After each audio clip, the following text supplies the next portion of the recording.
Tudo que realizamos exige um movimento do aparelho motor.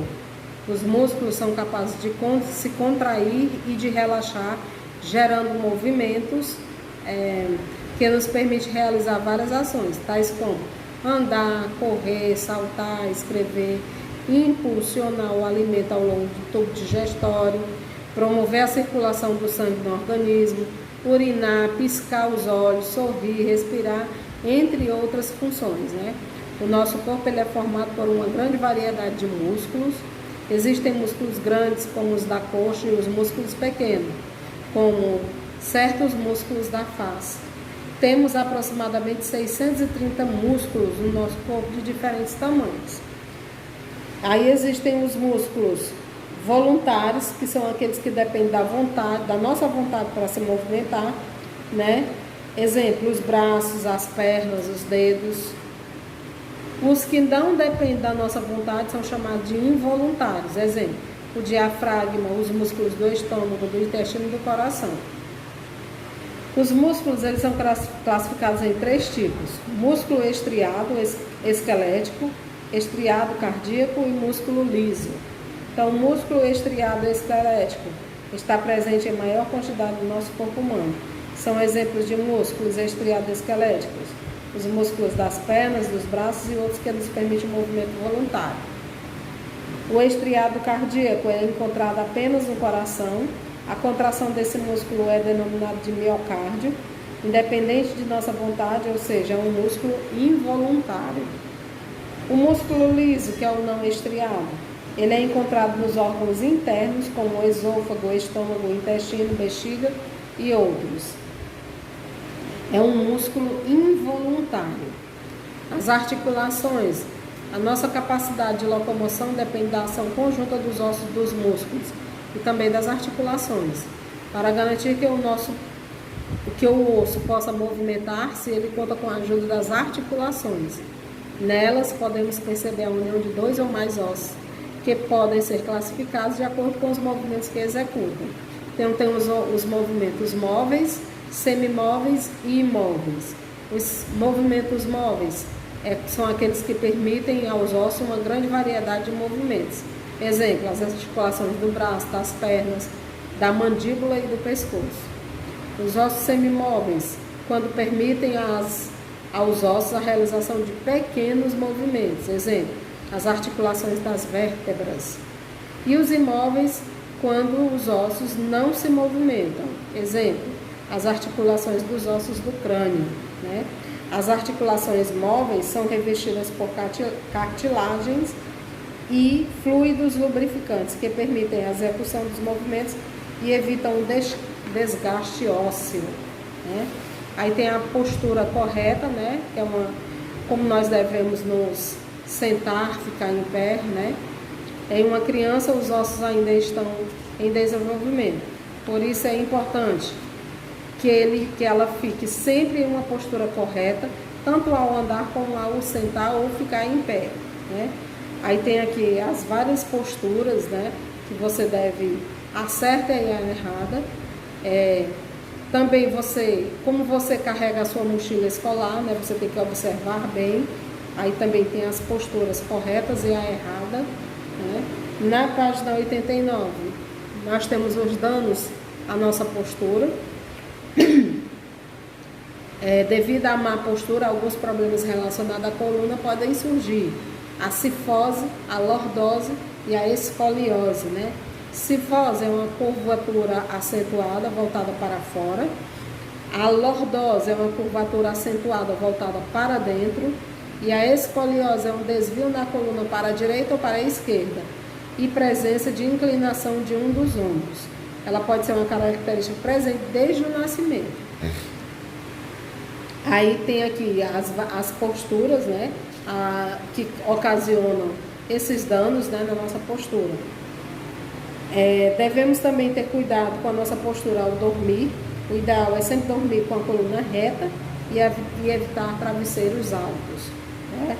Aí tem a atividade que você vai responder sobre esse texto que a gente acabou de ler, né? Primeira questão, você vai completar as frases com as palavras do quadro. Segunda questão, você vai marcar somente as frases que trazem informações verdadeiras. Terceira questão, você vai lá marcar um X nos elementos do sistema locomotor. Quarta questão, você vai escrever V para verdadeiro e F para falso. Quinta questão, você vai colocar o número 1 para os ossos longos, 2 ossos chatos e 3 ossos curtos.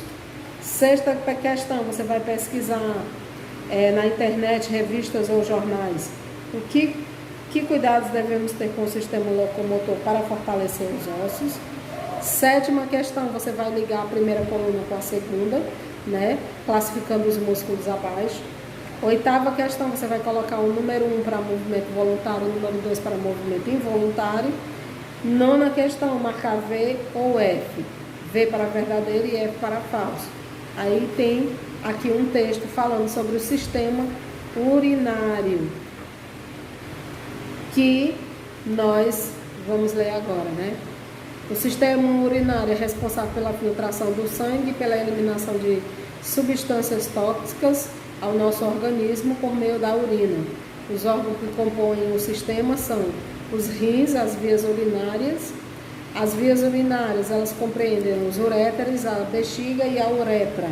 Aí aqui está o aparelho urinário, né? O desenho do aparelho urinário para vocês. Depois nós estamos falando aqui sobre os rins, né?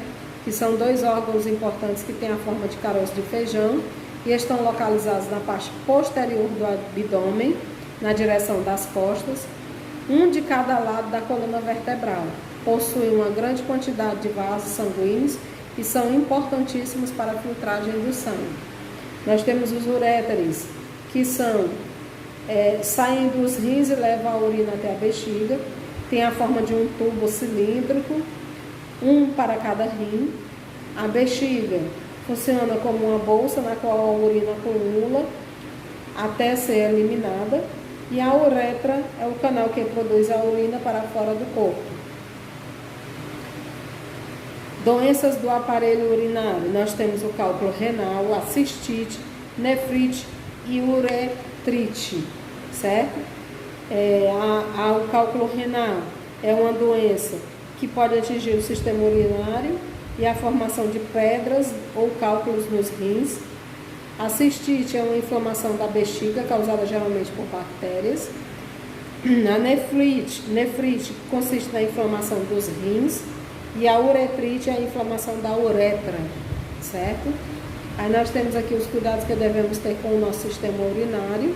Precisamos cuidar do sistema urinário para não adquirirmos doenças, né? Aí nós temos que fazer o quê? Quais são os cuidados que nós devemos ter? Beber uma quantidade mínima diária de água, geralmente de 1,5 litro até 2 litros de água por dia. Evitar ingerir comidas com excesso de sal, comidas muito salgadas. Fazer a higienização correta diariamente, tomar banho, né? Ajuda a evitar as infecções urinárias. Urinar sempre que a vontade aparecer, não ficar segurando, né?